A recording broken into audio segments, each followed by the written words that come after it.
A tiny voice pierced the midnight silence of Chicago's empty streets, stopping Marcus Reynolds in his tracks. "Sir, please, I just need milk for my baby sister. I swear I'll pay you back when I grow up." At 47, Marcus, a tech mogul worth $180 million, had just left a grueling boardroom battle in the Loop. His software empire was thriving, but the numbers weren't adding up, and his mind was a storm of frustration. He never expected a 7-year-old girl standing alone outside a corner store to unravel his world and give it new meaning. The girl, clutching a shivering infant wrapped in a threadbare blanket, stared up at him with eyes that burned with resolve. Her name was Amara, and the baby was Lila. Their mother, too sick to leave their makeshift shelter, had sent Amara on this desperate errand. There was no whining, no tears, just a fierce determination that hit Marcus like a freight train. He crouched to her level. "Where's your mom, Amara?" he asked, scanning the desolate street. "She's under the bridge," she replied, pointing toward a shadowy overpass. "She's sick, sir." Marcus followed her into the flickering fluorescent light of the 24-hour store. He grabbed a carton of milk, $4.25, a price that made him pause, realizing he'd never noticed such things before. Then he added formula, diapers, apples, and bread. Amara's eyes widened, tracking each item. "That's too much, sir," she whispered, as if calculating a debt she could never repay. "Think of it as a loan with no interest," Marcus said, handing her the bags with a grin that felt foreign on his face. They walked together to the overpass, where Amara's mother, Nia, lay on a damp mattress, coughing weakly. The sight of this family, Nia, barely 25, with 2 children surviving on cardboard in the heart of the city, shook Marcus to his core. Amara, so small yet so steady, was holding them together. "Thank you, Mr. Marcus," she said, her voice formal, like she was sealing a contract. "I'll find you when I'm big and pay you back." As she vanished into the shadows, Marcus stood frozen, something stirring in him that his millions couldn't explain. The next morning, he returned with more groceries and medicine. Amara greeted him with a shy smile. "I knew you'd come back." Nia, wary but grateful, explained their story. 3 months ago, they'd been evicted from their apartment in Englewood. "The landlord called us problem tenants," she said bitterly. "No steady job, single mom, black. We didn't fit his vision for the new condos." Welfare applications had been stalled by endless bureaucracy, leaving them invisible to the system. Marcus listened, a knot tightening in his chest. This wasn't just bad luck. It was deliberate. Over the next month, Marcus became a fixture at the overpass. Amara, bright and curious, soaked up the books he brought, reading to Lila in a voice full of wonder. One morning she looked up at him. "Mr. Marcus, why do you keep coming? Nobody else sees us." Her question cut deep. "Because you're a family, Amara. You love each other. I've got money, but I never had that." Her eyes lit up. "Then maybe we can be your family too." For the first time in years, Marcus felt something crack open inside him. Hope, maybe, or purpose. But someone else was watching. Officer Daniel Holt, a hulking cop with a vendetta, patrolled the area with a mission to clean it up. He'd been harassing families like Nia's for months, part of a scheme tied to Lakeside Realty, a developer snapping up cheap land for luxury projects. Holt's late-night visits, dumping water on their belongings, threatening to call child services, were designed to break them. Marcus didn't know it yet, but Holt's next move would push him to unleash the full force of his wealth and influence. One dawn, Marcus arrived to find chaos. Holt and 2 officers were soaking Nia's blankets with a hose, laughing as Amara clutched her ruined books. "This is private property," Holt barked. "You're trespassing, and those kids don't belong here." Nia, trembling, held Lila close. "Please, we're leaving soon," she begged. Amara, defiant, glared at Holt. "We're not trash. We're a family." Holt smirked. "Keep talking, kid. You'll learn to shut up in foster care." Marcus, hidden behind a pillar, recorded everything. His blood boiled, but he stayed calm, knowing anger alone wouldn't win this fight.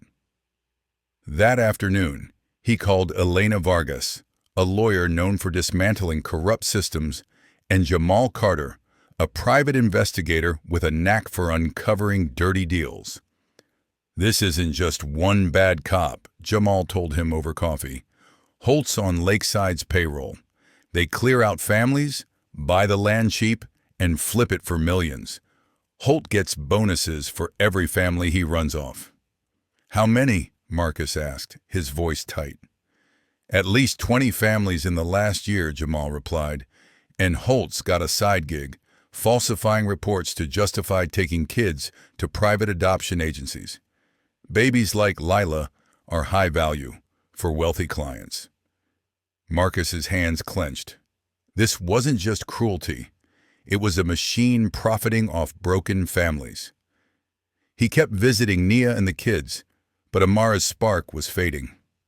"Mr. Marcus," she whispered one day, "the mean man said if we don't leave, they'll take me and Lila away from Mommy." Marcus knelt beside her. "Amara, trust me.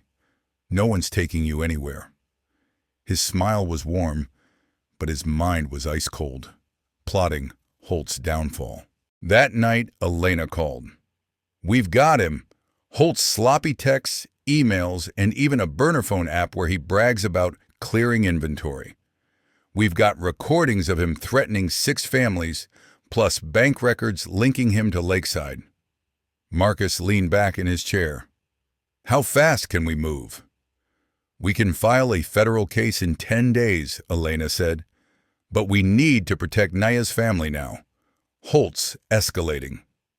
The next morning, Marcus arrived at the overpass with a moving van, 2 paralegals, and temporary custody papers. "Nia, you and the kids are coming to my place," he said firmly. Nia hesitated, pride warring with fear. "Marcus, this is too much." He shook his head. "In 48 hours, Holt's world collapses. Until then, you're staying somewhere safe." Amara tugged his hand. "Will you stop the bad man?" Marcus grinned. He's about to learn what happens when he picks the wrong family. By noon, Nia, Amara, and Lila were settled in Marcus's Lincoln Park penthouse. As Amara marveled at the view, Marcus got a text from Jamal. "Holt just marked 2 more kids for relocation.